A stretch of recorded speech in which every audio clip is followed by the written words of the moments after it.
I am very inspired by our organizers who are keeping us to time, and I don't want to let them down or break with this tradition.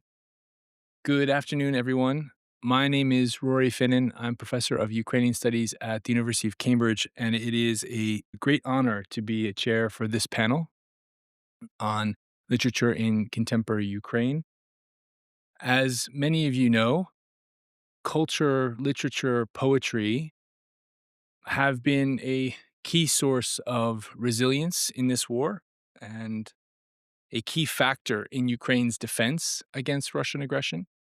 In the first days of the full scale invasion in 2022, I think everyone on this panel and perhaps even here in this room received WhatsApp notifications with poetry between air raid alerts. I recall how the poetry, in particular, of Ukraine's generation of the 60ers, the Shishtisятniki, were circulated very frequently. So the poetry of Lena Kostenko, I remember, was being circulated on poems that weren't even her own. Vasil Simonenko, as well, his defiant taunt to Soviet authorities. Where's your power, murderers of my people? Where's your strength? And then the poetry of Vasil Stus as well was read not only in trenches, but was circulated amongst so many communities across Ukraine. So literature was a salve, it was a beacon of resistance. And so we're going to discuss that today. And we have a really extraordinary panel of scholars, poets, and translators to help us navigate the critical significance of literature. So what we will do is I'll briefly introduce all of them, and then each of them will speak in turn. And after all the presentations, we'll field some questions from all of you. Okay? With us is Darina Khladun, who holds a master's degree in Ukrainian language and literature from Taras Shevchenko National University in Kyiv, and a Master of Arts in Liberal Studies from Dartmouth. Before the Russian full-scale invasion, she worked as a junior researcher at the Taras Hrihorovich Shevchenko Institute of Literature of the National Academy of Sciences of Ukraine. She's pursuing an MFA in creative writing here at Notre Dame. Darina is the author of 5 Ukrainian language poetry collections, 13 articles in peer-reviewed journals about poetry performance in Ukraine, and she also co-founded the Poetry Performance Laboratory at the Creative Youth Seminar in Irpin. Tatiana Hrebenyuk is a doctor of philology, professor, and currently a research fellow at the Emre Kertész Kolleg in Jena, Germany, and a visiting professor at the University of Warsaw. She received her doctorate from the Shevchenko Institute of Literature, the National Academy of Sciences of Ukraine in Kyiv, and has worked at the Zaporizhia State University, the Zaporizhia State Medical and Pharmaceutical University. Tatiana has taught as a visiting professor at the Ukrainian Free University in Munich and at the University of Potsdam. She has been delivering educational lectures for a wide audience in Ukraine, Poland, Germany, and France, and she's the author of over 100 published works, including the monograph Events in the System of Contemporary Ukrainian Fiction, Morphology, Semiotics, and Reception. Allie Kinsella is a translator specializing in Ukrainian literature since 2012. Her diverse portfolio includes essays, poetry, monographs, film subtitles. She co-translated The Eccentric Days of Hope and Sorrow by Natalka Bilotsykevich, which was shortlisted for the 2022 Griffin Prize. Allie holds an MA in Slavic Studies from Columbia University, focusing on Eastern European history and literature. She is also, I'm very proud to say, a returned Peace Corps volunteer. She lived in Ukraine for nearly 5 years and resides in Chicago, where I was very pleased to know she occasionally works as a baker. In 2024, she was awarded an NEA Translation Fellowship to translate Halina Kruk's poetry, and Halina is with us here. Really looking forward to this evening as well with her. Anna Romandash is an award-winning journalist from Ukraine, the author of the book Women of Ukraine, Reportages from the War and Beyond, which was published by Ibidem Press in 2023.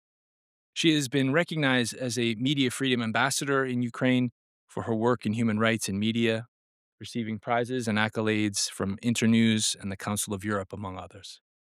Romandash holds a Master of Global Affairs with a concentration in international peace studies from the University of Notre Dame's Keough School of Global Affairs, as well as a master's in media communications from the Ukrainian Catholic University. So, two institutions that are very important to this very conference.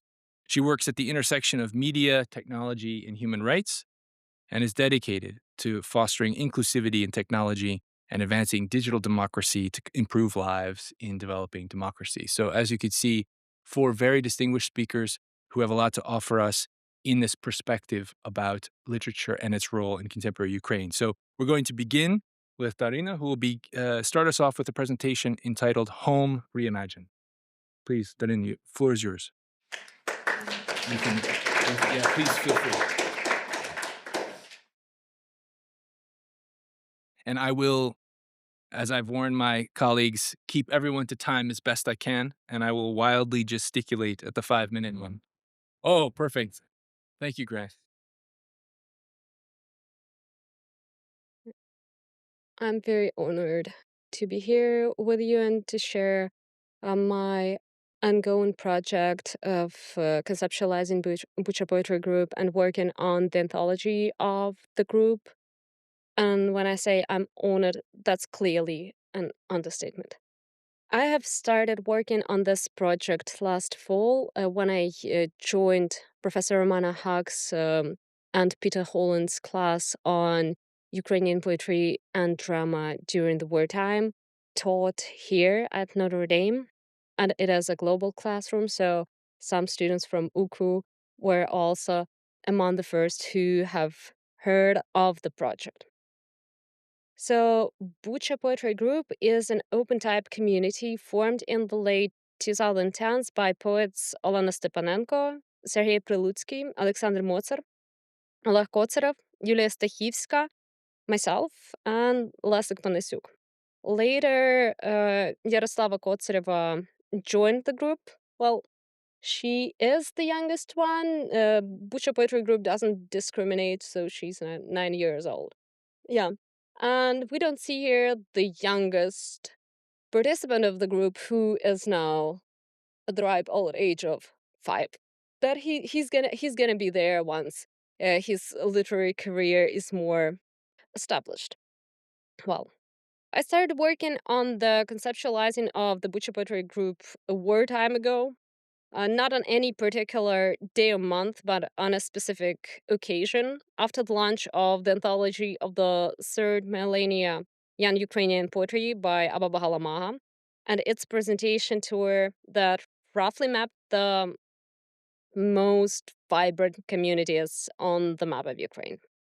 It was the time of the decentralization in politics in Ukraine when artists and writers all over Ukraine started a new wave of claiming more agency, forming groups, and collaborating on projects.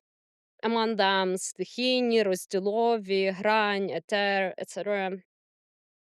That is when, how jokingly, we came up with the idea of Bucha Poetry Group in the private space of Olena Stepanenko and Sergei Prilutsky's kitchen. Various participants of the Bucha Poetry Group have mentioned it a couple of times during the collective readings and in the articles of the small scale bulletin edited by Oleg Kotsarev. However, we were still very much incorporated into the Kiev's literary scene and couldn't quite pinpoint what exactly distinguished us from the rest of our fellow poets with whom we shared stages and anthologies. Then on February 24, 2022, Russia started a full-scale invasion of Ukraine, burdening the citizens of Bucha with the amount of trauma none of us was ready to endure. Uh, though it is important for me to stress out that Bucha Poetry Group was not formed in response to the Bucha massacre. The massacre was a great tragedy designed and executed by Russian soldiers. It did not inspire local writers to write poetry. It forced us to choose either to use our poetry to remember or to forget. And it just so happened that we chose to remember. As Oseberg would have put it, poems of Bucha Poetry Group now are the scarring on the wounded body of Ukrainian culture. At the same time, Bucha Poetry Group was vocal and vibrant before the full scale invasion. It would have been vocal and vibrant if the full scale invasion never happened. It is still vocal and vibrant, though slightly more scattered around the globe. Conceptualizing the Bucha Poetry Group from an insider perspective, and I acknowledge my own limitations. Still, this is my way to reclaiming my belonging to my home community and resisting Putin's propaganda. One of the participants of the group is ethnically Russian. He is Alexander Mozer. Another is ethnically Belarusian, Sergei Prilutsky. They write and talk in their mother tongues. They lived in the basements of Bucha during the occupation, and they rationed food just like their fellow Ukrainians who stayed in town.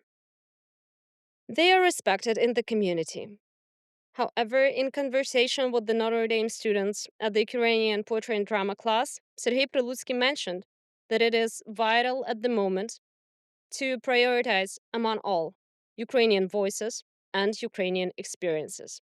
Which is why today I'm going to focus on the connection of hope and home in the upcoming book Letters of the Alphabet Go to War by Leszek Panasiuk. Leszek Panasiuk is a Ukrainian writer, translator, and designer, member of Pan Ukraine, who has recently joined 72nd Mechanized Brigade and is now serving his duty. He is the author of 4 poetry collections in Ukrainian, the winner of Small Skip Literary Prize. His poems have been translated into dozens of languages. Letters of the Alphabet Go to War, translated by Katy Ferris and Ilya Kaminsky, is going to be his first book published in English. I want to speak louder, even louder, so that the world can hear me, says Leszek in his interview to Ilya Kaminsky published in the Paris Review. The Letters of the Alphabet Go to War is the echo of his voice that American audience is going to hear this summer. Among seemingly chaotic Cyrillic letters on the cover, the word dim, I'm not sure if you can see it. Here. Business. Here.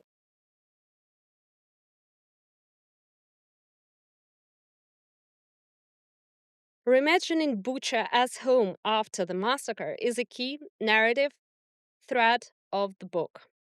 The word home is associated with trauma and loss and appears in the second half of the book.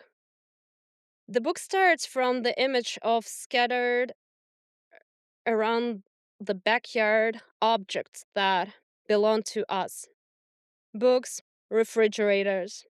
Leszek Panasiuk fled from Bucha on the first day of the full-scale invasion, so staying true to his personal experience, author excludes the I and the we from the location. The ruin is witnessed firsthand by our neighbors. The impossibility of the return home is emphasized by a short, dreamlike, catastrophic poem, Abaid. One morning I woke up as a bomb and flew headlong home. There is no return home for Leszek. Home as a pre-war safe space he left doesn't exist anymore. It was violated by Russian soldiers and transformed into ruin. In his essay, The Shoe Full of Water, that splits the collection to before and after return to Bucha, Panasiuk writes, "Finally home. I step into the apartment and detonate a small anti-personal mine in the hallway. Our neighbors found a mine left behind inside his house sleepers. A fog clouds my vision, but in a moment it clears. I see that I have lost a leg. My heart pounds rapidly. I think how to stop bleeding, but then I see there is no blood. Somehow the wound's already healed. Relieved, I lean my back against the wall and search for prosthetics on my phone. I feel a strange excitement as if I'm buying a new bicycle. Eventually, I chose I choose what seems like the best model, and the fog engulfs me again. I open my eyes. My lost leg has found my body once more. Slightly disappointed, I move my muscles, testing its presence. I lie there for a long time, rewinding this dream. I realize that I no longer fear my own mutilation or even death. A lightness, unbearable settles in. That very day, I buy tickets home. It is only after accepting that the ruin is now his home, he gains courage to face the reality of post occupation Bucha and come forward to a new home that replaced the old one. There he finds the poor copy of my city. Everything is in place, but it's clumsy, broken, riddled with holes. Entering the strange space of his home, Panasiuk recollects the memory of moving into there and calling it home for the first time, as it is precisely what he does in the rest of the essay, inhabits his home anew. The ruin is filled with anxiety, scraps, and broken objects. There is a high risk of the explosives and mines hidden in every corner of the home, contaminated home as a place of potential danger. The essay, however, ends with the image of a pigeon who nests on one of the empty shelves and is perceived as an intruder by the author, yet is another being that is inhabiting the ruin with hope.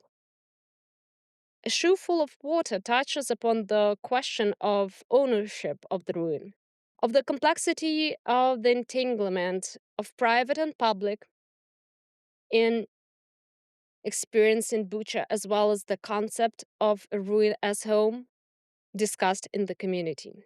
Russian war in Ukraine is one of the first wars with overwhelming media coverage. Journalists reinvaded the private spaces of citizens after labeling them as ruins.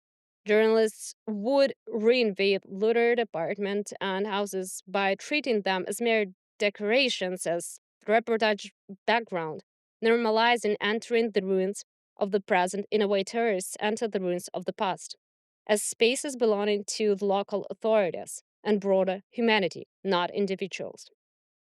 Through the media footage, a ruin of a private space is being forcefully transformed into a part of the public space and collective experience, which is an ambivalent act, as, on the one hand, it adds to the credibility of the survivors' stories. On the other hand, for that to happen, numerous private spaces and experiences had to be made public to add a symbolic dimension to the name of the town. I call home and let it enter news, broadcasts, and history books in the aftermath of the great tragedy. Having no personal attachment to the objects in the violated space, journalists treated each of them as either debris or souvenir like artifacts, stepping in them, adding another layer of distraction to the wound of the ruined home, or misplacing them, enlarging the wound of the violated private space caused by littering. Watching his apartment through the broken window filmed by 1+1 media reporter, Leszek Panasiuk saw, quote, ghost-like silhouettes of my laundry on the dry rack. Within seconds, footage of my socks and underwear entered a collective experience of the Russian war crimes. My private space stopped feeling private. At the same time, this act that is violating his privacy by journalists makes Leszek Panasiuk to confront the reality of his home that was turned to ruin, then to accept this ruin and put it into the hospital room of my country to further re-inhabit it. A Ukrainian word is ambushed through the broken window of the letter D. Other countries watch how letter E loses its head, how the roof of the letter M falls through. From this poem on, the most ordinary day begins with its troubles, unpaid electricity bills, and daily routines. Home doesn't feel safe yet, being constantly re examined, as well as the memories connected to it. The lyrical hero of the poems learns to trust the home in you. Thank you.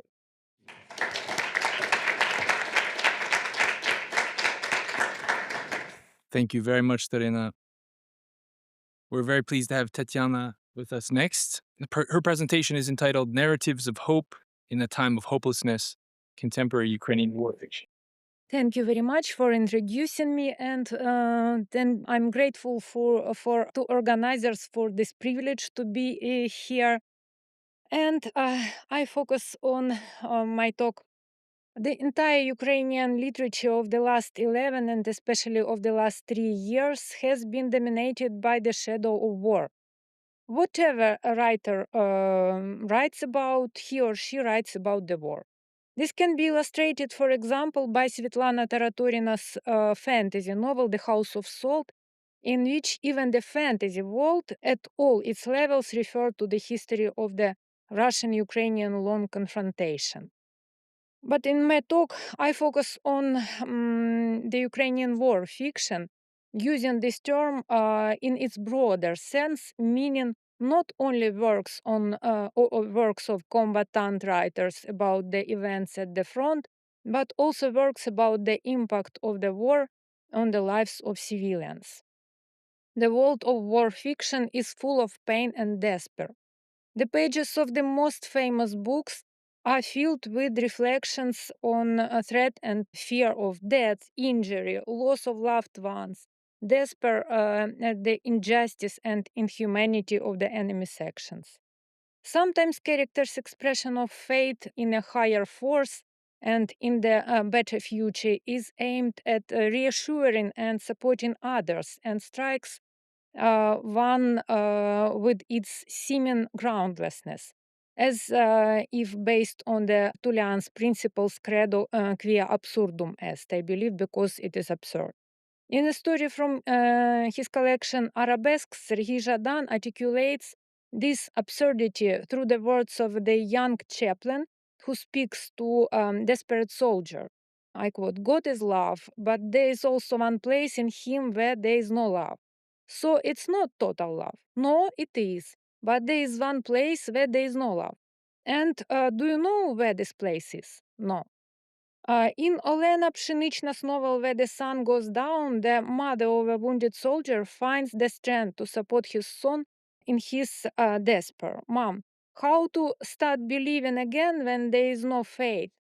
Um, Alive as long as we believe so.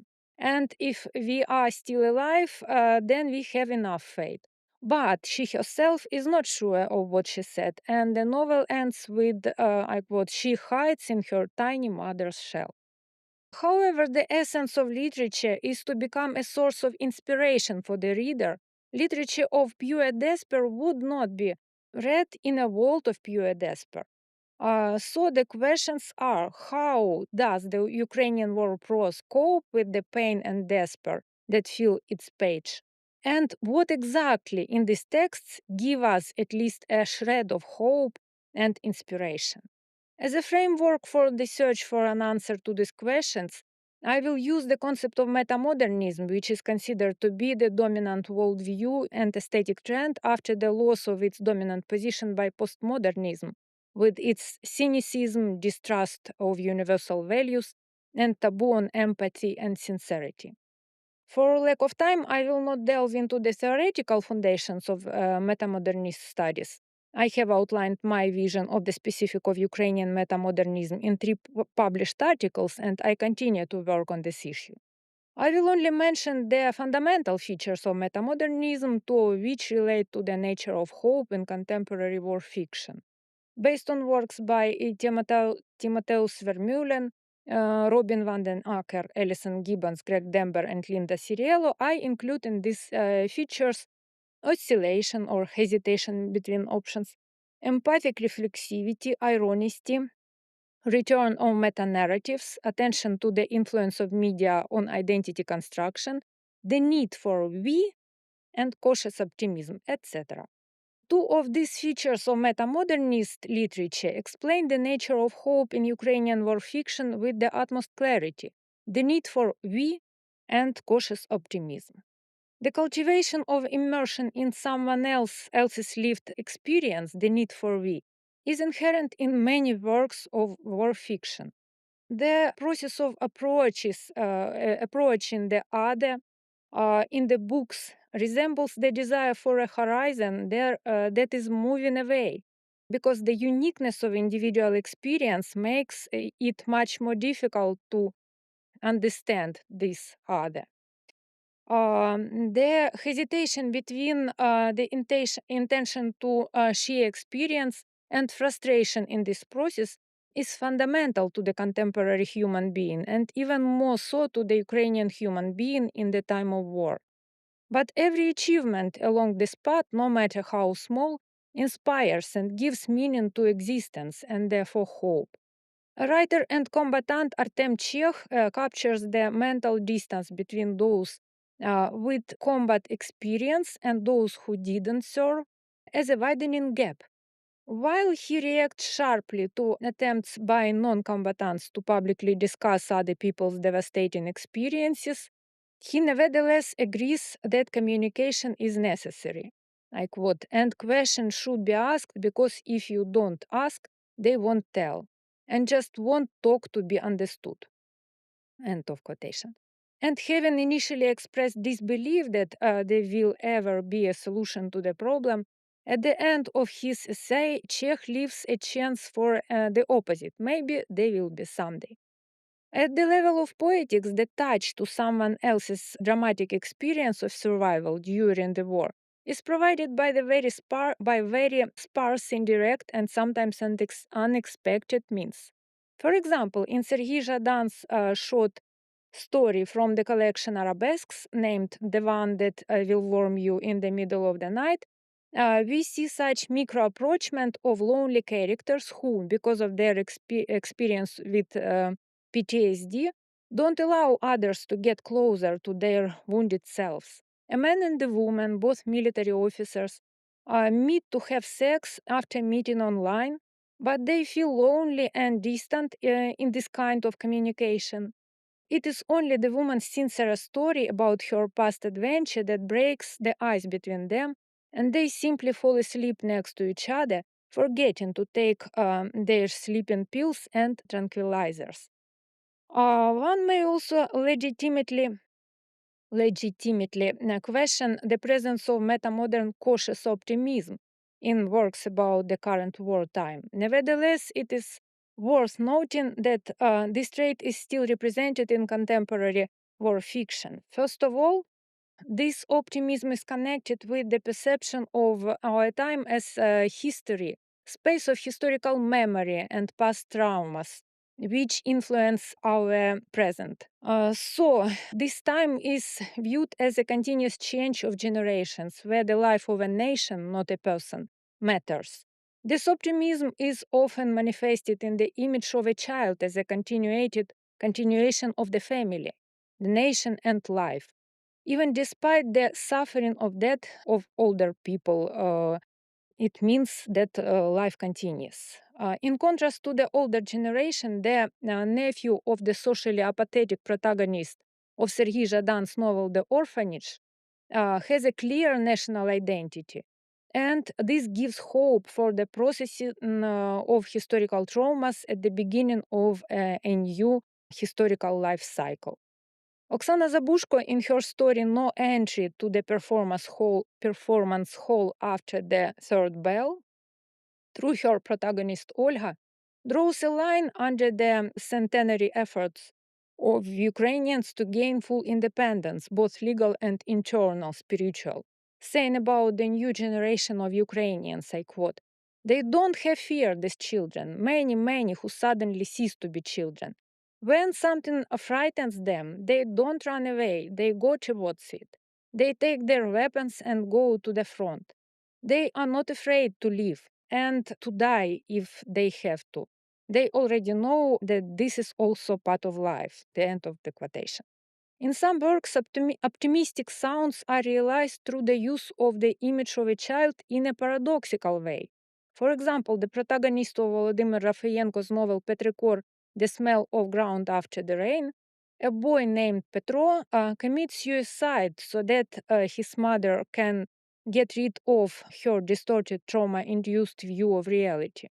His proclamation of the thesis, war is a time when children die so that their parents may live, and the use of the image of a bird in the final scene with which Petro is compared, nevertheless gives the work certain mythopoetics meanings that allow us to see a certain potential for hope in the tragic situation. It is worth noting that this use of the image of a child as a conscious sacrifice for the sake of the future is an exception rather than a regularity in contemporary Ukrainian literature. Leaving aside theoretical and metamodernist issues, I would say that unity and faith and consciousness of historical experience are the main basis of hope in works of contemporary Ukrainian writers. In general, the optimism of the Ukrainian war fiction is aptly characterized by the image used by Alexander Mhed in his book Job's Call Sign, Chronicles of the Invasion. A somewhat ironic comparison of Ukraine's fate with that of the biblical prophet Job, who lost everything but survived and flourished again thanks to his faith. Thank you.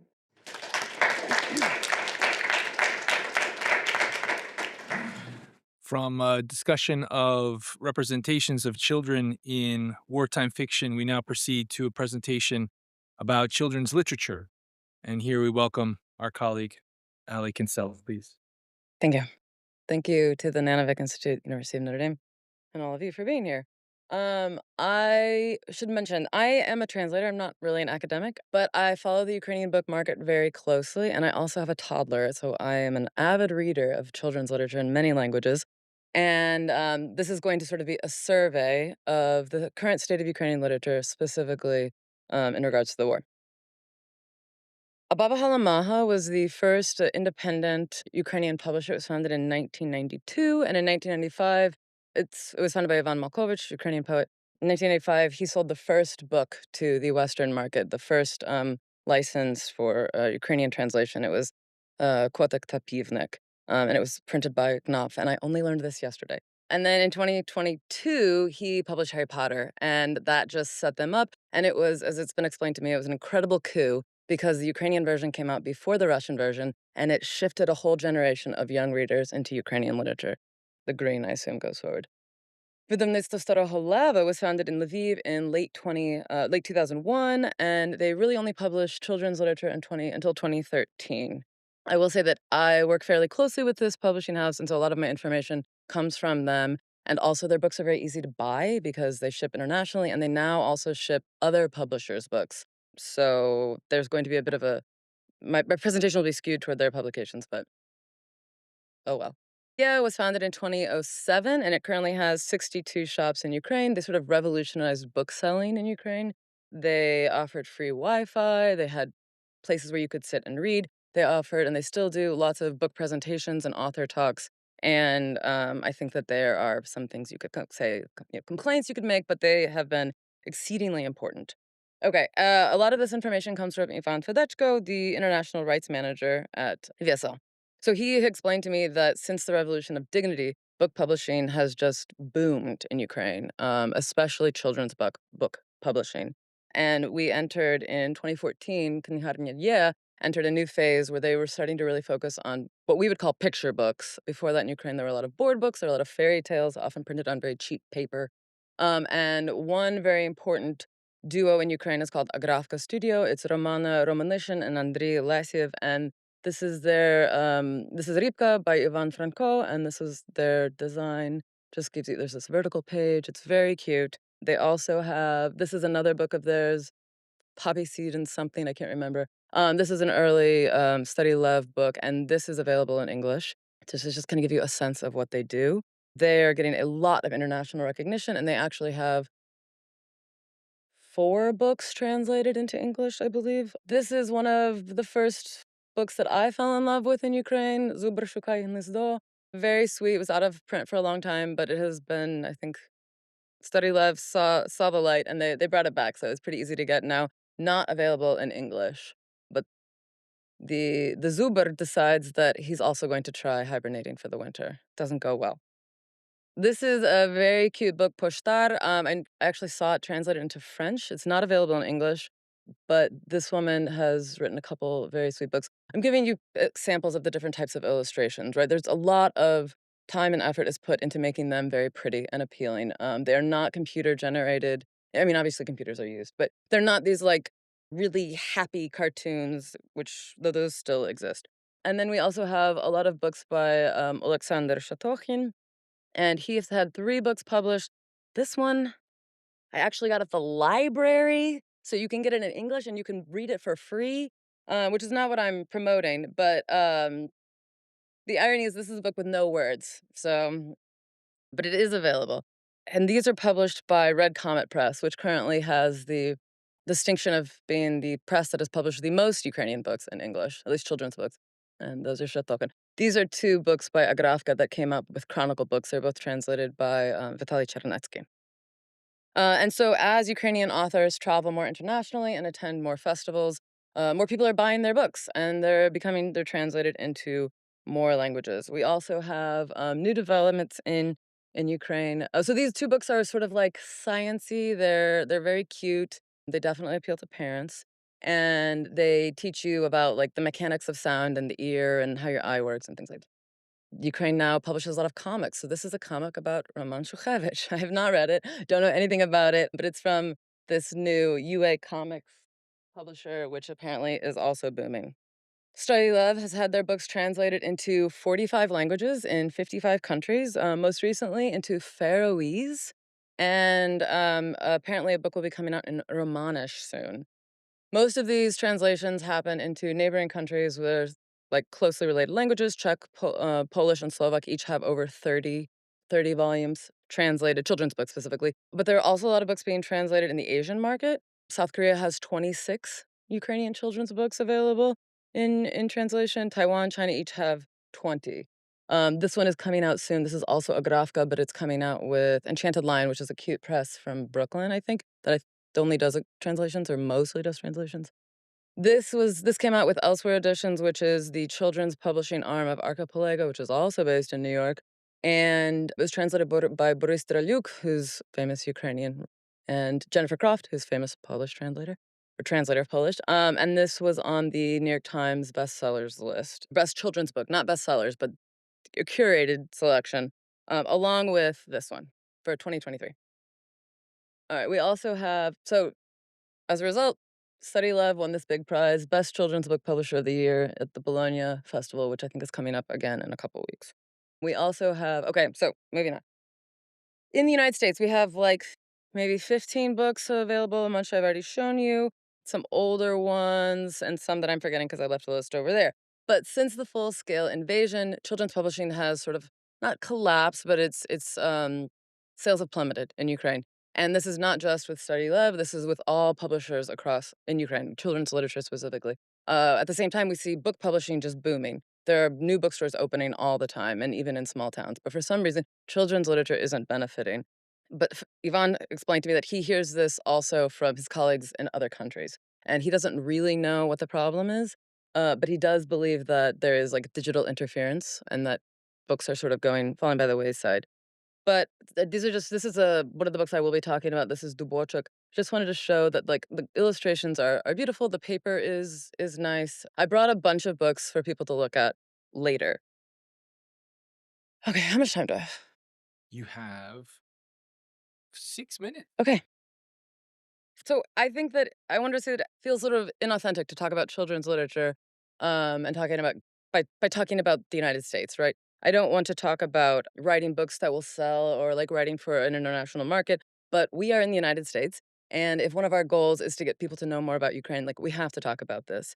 And so some of the books, like the sight and sound books, those translate pretty easily across cultures, right? And they include lots of facts about Ukrainians. So there it's like a sort of a sneaky backdoor way of getting Ukraine in. We have the books like, The Cat and the Rooster, which I actually thought was a folktale, but I think it's not. It was written by Malkovich. So that is but it's got lots of Ukrainian ideas and themes, and that's a way of also introducing children to other cultures, or The Turnip, which is just really cute, and I wish I should have brought it.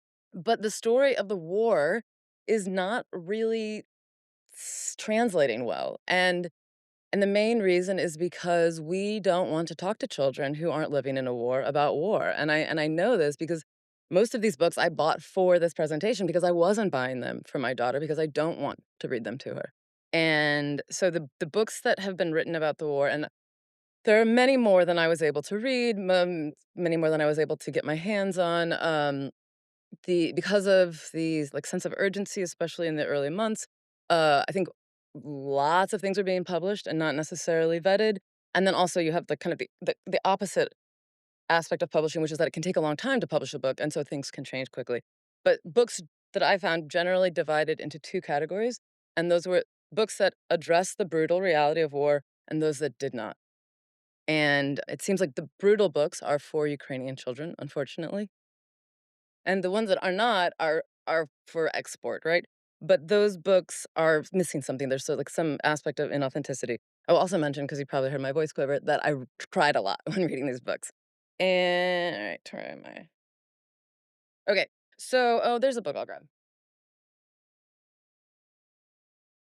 This one is Can we pass these around? sure, sure. So this one is it's really cute. It's about the Kotek, the Pivnik, and the Shavka. So this is one of these myths that we've been hearing people talk about. It was written by Alexander Mikhail, who's mostly a nonfiction writer, and he wrote this Job's call sign. But it is brutal, and it is not a children's book. And I had to stop reading it to my daughter. Also, a lot of times Study Lab will tell you what the, like, target age group is, and they don't tell you in this one, which I think is an indication that it is not really meant for children. It is sort of I see it as like an adult way of processing trauma, but so this is one that got a lot of attention.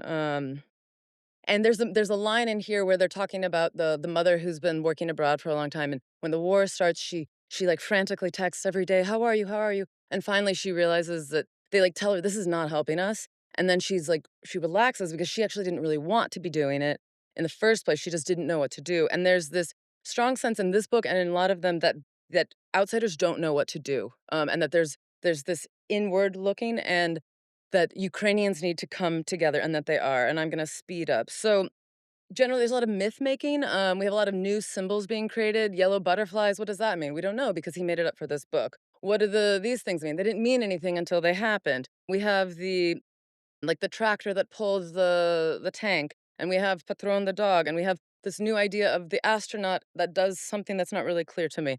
And so that's a big part, and I think that's always a part of children's book. That's not specific to war, but I think that it takes on new importance in war.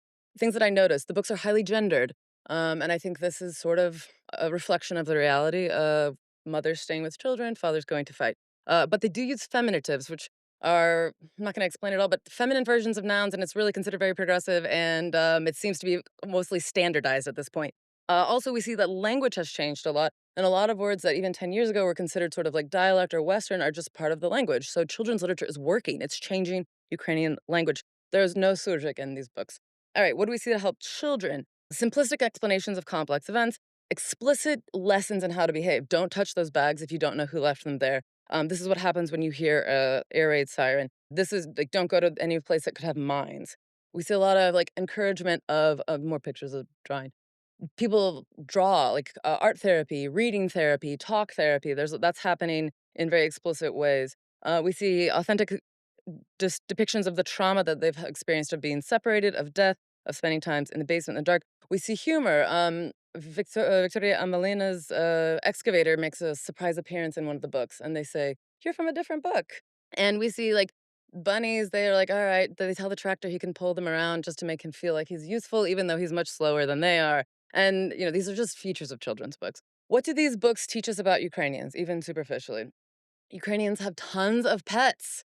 Everyone has a pet, and, like, it's just all they're all about animals, and nature is also very important, and also mustaches are in, and I can't explain this, but they are everywhere, And I think we know where at least this one comes from.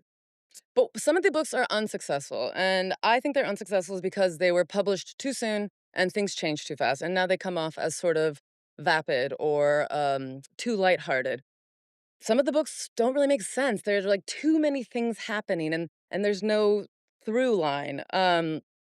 Sometimes they use this is the earpin bridge, and this is the spirit of nature saving the people, which in retrospect doesn't really feel right to me. Confusing visual metaphors like what are these apples? Why are they in water? Why are they with Kosak Mamai? Why do the birds look like that? Why is there this number on her arm? Is it binary code? Is it a reference to the Holocaust? We don't know. But this, I will say, is a book that was published, written by an author not living in Ukraine. And I think that there's a big difference there. Light and darkness often used as metaphors everywhere, but here it's taken to like a more extreme level. And we see, and I think this is important, we see that Russians are dehumanized, and I think that this is basically unacceptable in books in English, which is why they will not be translated. But I think it's very important that they're being dehumanized because it's the only way to survive the war. And hope. The good books say that hope is specific, that the war will end, that death is a part of life, that you will get through this, but you will change. And thank you very much.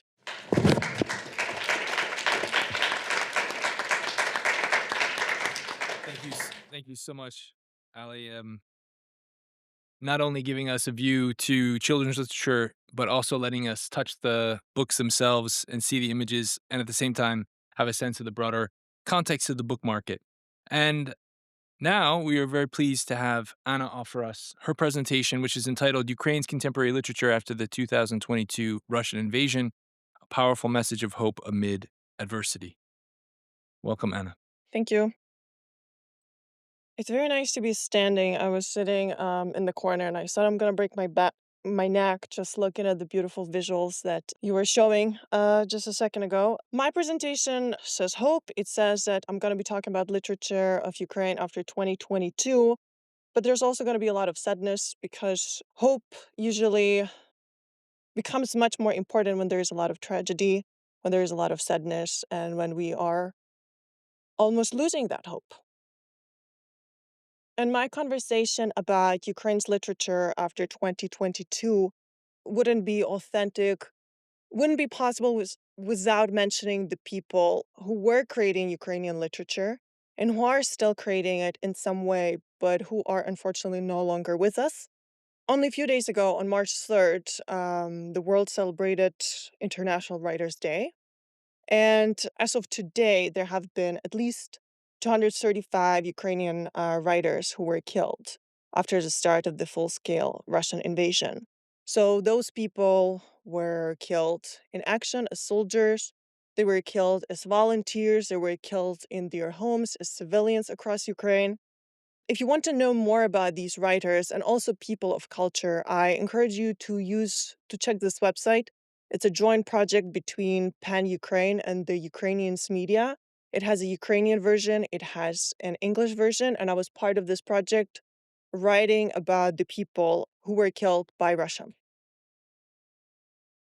The way I started working on this project was very difficult for me. So just very briefly, I'm a journalist. What I do for a living is that I talk to people, I ask them questions, often uncomfortable.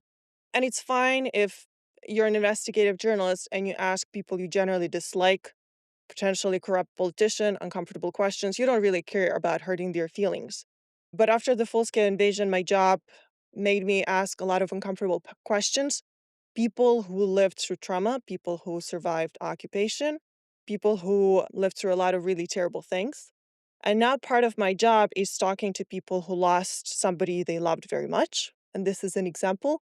I was talking to the widow, although she doesn't like this word.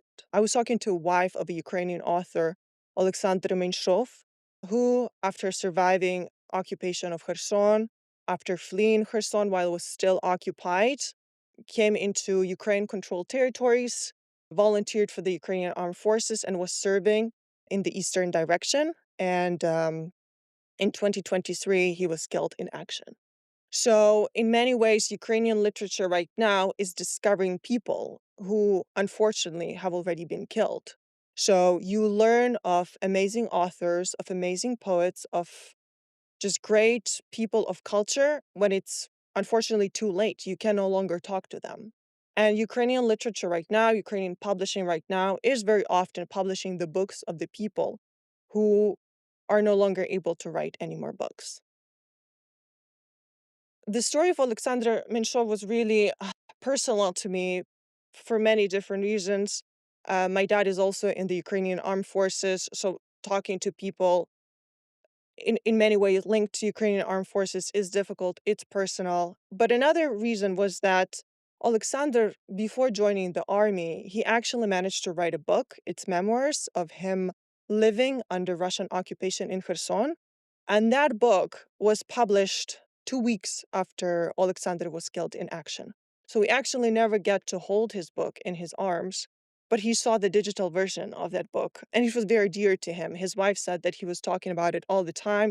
Even when he was in trenches, he didn't have a lot of internet access. He was just super passionate about it. I read this book, and this is one of the most positive, one of the most hopeful books you could ever imagine, especially taking into consideration that it was written under Kherson occupation. And this book's Myself, Fox, and Occupation, it actually talks about his life, him, his wife, their two children, and their cat, Fox. The cat has red fur, that's why it was called Fox. And actually, when the family managed to flee Kherson, they also rescued the cat with them. And it's a very positive book because basically he's laughing at Russians, he's laughing at occupation. He's very hopeful that Ukrainians are going to be coming soon. Every missile, every bomb that he hears around Kherson, in vicinity of Kherson, he hopes that it's Ukrainian armed forces. And it's we read it now once Kherson is liberated and once the strikes take place like against the city every day. But back then it was a very different reality because on one hand, Kherson wasn't being bombed all the time because the Russians were occupying it. On the other hand, people were actually hoping for the bombing because they thought this is the Ukrainians. These are our guys coming. So this is one of those messages of hope that he managed to send to us, the readers. And unfortunately, we discover his writing after he was killed. This is another example. Victoria Amelina was a friend. She was a Ukrainian author. She was writing a lot of children books, and then she switched to adult books. She was also killed by a Russian strike in Kramatorsk. Before her murder, she published this magnificent article that I encourage you to read, and it's basically talking about why why Russian manuscripts don't burn, but Ukrainian manuscripts burn all too well. It's talking how while the West is still discussing should we cancel Russian literature, should we not cancel Russian literature, for Russian this is really not an issue because they are canceling Ukrainian literature quite physically by targeting the authors, by targeting the writers, and so on. So the Western privilege to discuss what to cancel, what not to cancel, Ukrainians don't have that privilege. Ukrainians are just dying out as authors, as people of culture. And I encourage you to read this because you can see a lot of parallels between Ukrainian literature right now, as there is a big demand for what Ukrainian writers have to say, how they reflect on the current war, and what was happening exactly 100 years ago when Ukrainian literature was also experiencing a boom, so-called Red Renaissance. And we all know what happened to all of these talented writers. So 85% of them were killed by the Soviet regime. Or this summer, I myself got to work a little bit on the stories of hope or stories of resilience about Ukrainian culture. So, together again with Pan Ukraine and also English Pan, I got to interview Ukrainian people of culture. So, it's not just writers, it's also musicians, archaeologists, historians, and so on, to ask them, how are you doing? How are you surviving? And how is through your work, how are you making Ukrainian culture survive all of this through your work? And it's quite fascinating because I got to talk to a writer who lived in Kherson through the entire occupation. And while in Kherson, they were organizing an underground book festival. So basically, they found some places where they could access Wi Fi without too many interferences from the Russians. And sitting in these underground cafes and bars, Russians maybe 10 meters outside of that cafe. They're basically launching a book festival where they were criticizing Russians, making fun of Russians, and basically doing everything for what Russians, if they found out, would have easily killed them.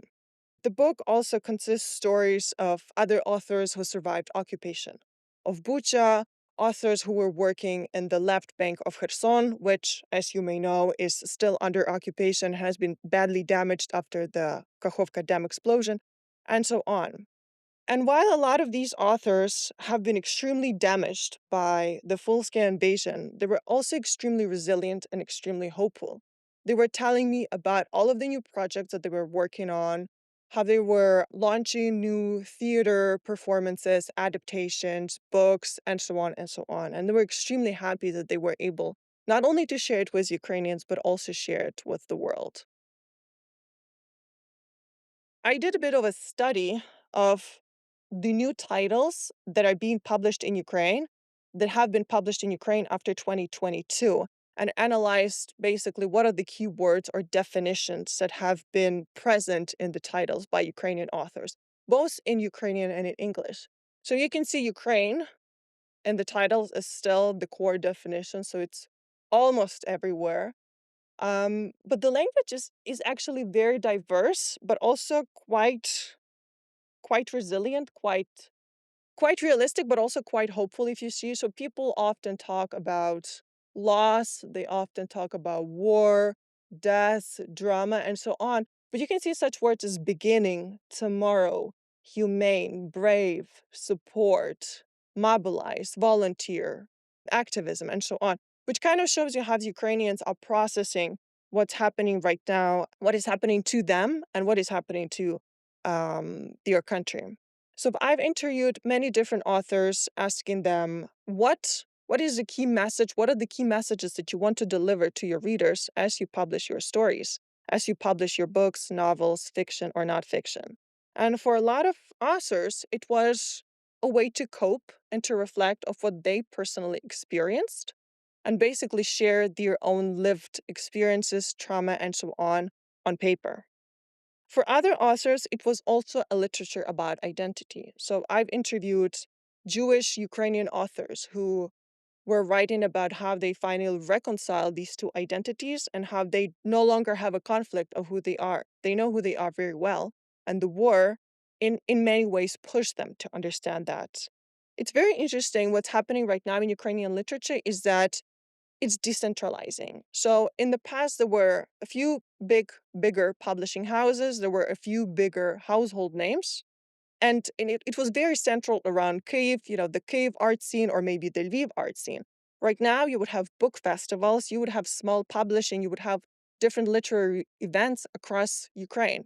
So I'm originally from a tiny village of 1,000 people in the Lviv region, and I just recently came back from helping to organize a literary festival in a small town of around 50,000 people. This is something that's happening in Ukraine amid the war as there is more demand for art, there's more demand for culture, because this is a way for people to reflect on their trauma without speaking directly about it, because you can find metaphors, you can find a lot of stories that connect you with your potential readers.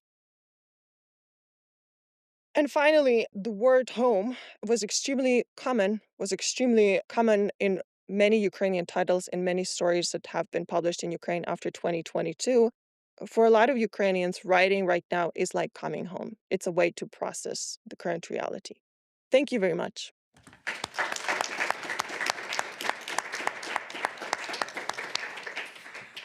Thank you so much, Anna. I'd like to thank the entire panel for their thought provocative and searching presentations and also keeping to time so that we can have 13 minutes for conversation. I was struck recently in Kyiv for the Knizhkovy Arsenal when I got out of Pecherska station and I saw a line that stretched down the street for a mile. And it just showed that in the midst of the war, how important literature is and how important it is that people read it and read it together, which is a very beautiful thing. So we have a question at the back. Thank you. Thanks, Clemens. Hello, everyone. Thank you very much for presenting, for sharing your knowledge. It was very interesting. I do have two questions, one for Ali and one general for everyone. So the first question is to Ali. What do you think are the reasons why there are on American market just 15 books of Ukrainian books, and how we can address those reasons why? And the second question is general for everyone. How do you think we can promote Ukrainian literature in America? And also, for example, in my university, I'm from Brandeis University, we don't have in library no books on Ukrainian, but there's big department of Russians. And how do you think we can address that? Thank you very much. Are these on? Thank you. You answered the question. It's because of Russia. I mean, Russian studies just dominates, and Ukraine doesn't exist, and that's just it's hard to believe, but there's a trickle down effect, right? So if people didn't teach Dostoevsky in universities, children wouldn't read, Russian books that are translated into English, because the presence in the university establishes it as a real literature and a real culture that counts, and it takes a while. It doesn't happen overnight, right? It might take a couple decades. I don't know what the stats on this are. But it's Russia since the 1917 revolution, right? When Russian studies became established in the West, we've believed that it counts as a big literature in a large country. And so because we're seeing it happen with Ukraine somewhat belatedly, although it happened earlier in Canada, and then we have the Harvard Ukrainian Research Institute, but they've been working very hard, and it's just like a drop in the ocean. I think it's gonna take a long time. Like so much has been said about this, right? Shuk said that Ukrainians aren't trusted as narrators. We can't believe Ukrainians, so why would we think that their literature is biased? But th- my answer to what to do is just to keep plodding along and translating one book at a time. I don't know. Buy the books. Request that your libraries buy the books. Mm. Don't buy books from Russia. Who would like to take this question about promoting Ukrainian literature? Dorina, please, first. Yeah, I would like to address the question about the library not having books. There's a lot you can do. I'm speaking from the student's perspective. So, as a student as an alumni of Dartmouth College and as a student of the University of Notre Dame, I can attest that there is a librarian whose duty it is to fulfill students' requests. So, when I saw that Dartmouth College Library, Barry Baker Library, lacked certain items, I made a request. And that's how those items came into library. And when I came to the University of Notre Dame, I hoped for better, and I found much better because Hasburg Library has some unique first prints of the 1920s, 1930s exile literature in Ukrainian language. It also has a decent amount of translations. However, unfortunately for all of you, a lot of those books are like in at my place right now because I'm reading them. But there is a lot you can do. So initiating the demand for Ukrainian books on your positions, that's like one of the ways. Very good advice. Make requests of librarians. Tatiana, please. Yes, I would say that actually we are on the right way because Ukrainians present literature more active and we are in focus of attention, and sometimes in international communities I tell about interesting books just written or classical books, and I hear the question, is it translated into English, German, Polish, and so on? And I know that no, not translated. So this is, I suppose, this is not only contemporary problem. This is problem in general. We need more translators who are proficient in Ukrainian as well as in the language of targeted language, and this is urgent problem. We need more and more and more these people, and of course we should fight for markets with the cultural activities. It's a really good point, and it's important to note the new program that's been developed out of Harvard, the Translating Ukraine Initiative, which is about professionalizing and translation from Ukrainian into various languages and to bring translators together to share best practices, which is a wonderful first step. And it usually comes down to resources. Before we go to this question, Anna, do you have anything to contribute on the question of promoting? Okay, great. Emily, please. Thank you. Thanks everyone for the discussion. I think this current discussion is really significant. So I am actually at the Ukrainian Research Institute, but I'm not part of publication. So my questions are coming. I want to actually say two things, if you don't mind, before I ask my question. But Camila, I mean, I think one thing to note and to share with any students in the audience is that students have a lot of power in this situation, because when your universities see that you want to read this type of book, like Darina says, like you ask the librarians to do it, that is literally their job. And then I think student demand will also help influence faculty to then add Ukrainian books to their syllabi. I also work a lot with the American Association of Ukrainian Studies, and one of the things we're trying to promote is to get faculty that teach like world literature to put a book by a Ukrainian author in a world literature syllabus, so that it's not just, oh, we're doing Slavic literature, let's also read some Ukrainian. Like, let's make Ukrainian be one of the foundational literatures in bigger literature class or intro classes. But for that, we need translations. So that leads to my question, which is I know you're not all translators, but I think, I mean, there's obviously so many huge gaps in the representation of Ukrainian literature. I would be really curious from all of you, since you come from different areas, if there's one kind of really obvious gap where you think translation initiatives should be focusing. I would be really, really interested to hear that. So thank you. Would anyone like to tackle that in terms of gaps of books from Ukrainian that are, let's say, absent in English? Darina Of course, or Tatiana? contemporary. Actually, this is my focus. Mm. That's why I am selfish. Yes, contemporary literature. This is about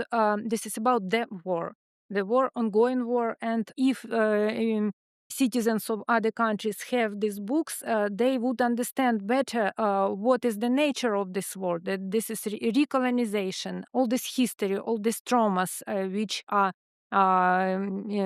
Implicitly reflected in contemporary books. And of course, some classical works, as far as I know, even Агатангел Кримський's Andrei Lagovsky is not translated still. So I'm shocked. This is the novel we can be proud of. So there are many periods, many gaps.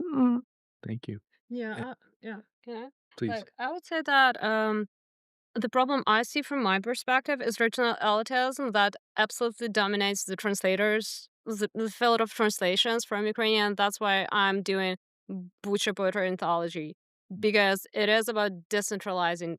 Because I feel like Kiev poets and Lviv poets are well represented, and when we talk about, I don't know, a person from Donetsk is Kiva, but if we don't have anyone else, like we didn't have like a couple of years ago. Okay. Then we are going slightly to like villages and some smaller towns. Ukrainian culture exists all over Ukraine. It's not only the major cities. So I would say the problem I'm working with. I think we should point out, or I would like to point out, that Grace Mahoney is here, and she's the series editor for Lost Horse Press, which has taken the lead in publishing Ukrainian poetry in the United States, and it's gotten a lot of recognition. And it's a two-person operation, and it's based out of someone's house and doing amazing things. I think I always want more in Ukrainian literature and translation. There is a lot of poetry available. There are not a ton of novels available. I would like to see more children's literature published because it's fast to translate and publish, and I think that a lot of headway could be made very quickly. And I also, I think that it is important to publish contemporary literature, but I think I have a slightly different opinion. I think that there's sort of a trendiness, and I don't wanna at all imply that the war is trendy, but I mean in general, like in literature in general, there's this, like, this hunger and this thirst for what's newest, and it's not always what's best. And a lot of really wonderful Ukrainian literature has been ignored and skipped over. And so I'd like to see us publish more from the 30s and 40s and 50s and 60s. And that's where I would like to focus my energy right now. If I can add, I would say it's not just the lack of translation is one thing, and it's also the fact that us, Ukrainian authors, journalists, and so on, We are still very much overlooked by the big publishing houses in the West. It's very difficult to break into that. I'm telling this as someone, I published one book in English, and the second, The Stories of Resilience, it's being translated into English. This was more like kind of like small scale effort by a few enthusiasts or smaller publishing houses. It's really difficult to actually be working and standing your ground with a lot of bigger publishers because they're not sure you can sell, therefore, they don't want to work with you. They prefer working with American, British, like they prefer working with your own authors who write about Ukraine. So when I was working on Stories of Resilience, I was in London over this summer, and a ton of writers wanted to meet with me, like British writers who recently all published books about Ukraine, like how they went to Ukraine for 2 weeks. Or one, she spent like a summer in Russia, and she published a book that was My Ukrainian Summer. Oh God. And they were all lovely people, you know, but they haven't made in their countries. So the publishers prefer that. I was at The Guardian and, I was talking to them. They were like, yeah, we would love to have your stories, but, we have our own in-house writers. So, of course, we would rather pay them and work with them because, they're our own staff and so on. And the same goes for publishers. And I think they also think that because most Ukrainians are not native speakers, it would be difficult to find good translation, and it's just complicated. So I would also say that there's interest on Ukraine, on literature about Ukraine, but not necessarily literature by Ukrainians. And I think that's a big issue. How we, as Ukrainians, we often don't know how to pitch ourselves and we don't have the context, and it's a big problem. I'd like to thank Anna for that last comment. It's very important, all our panelists, and to recommend all of you to, if you haven't heard it already, there's a wonderful new podcast that's actually hosted by Olesya Chromeychuk and William Blacker, a wonderful translator and scholar in the UK, called The Ukraine Shelf. And it addresses this very issue. What are the spaces on our shelves that could be filled with Ukrainian literature that need to be translated, need to be consumed and read? And hopefully we can keep this conversation going. I'd like to thank all of you for your attention. Would you please join me in thanking our panelists today?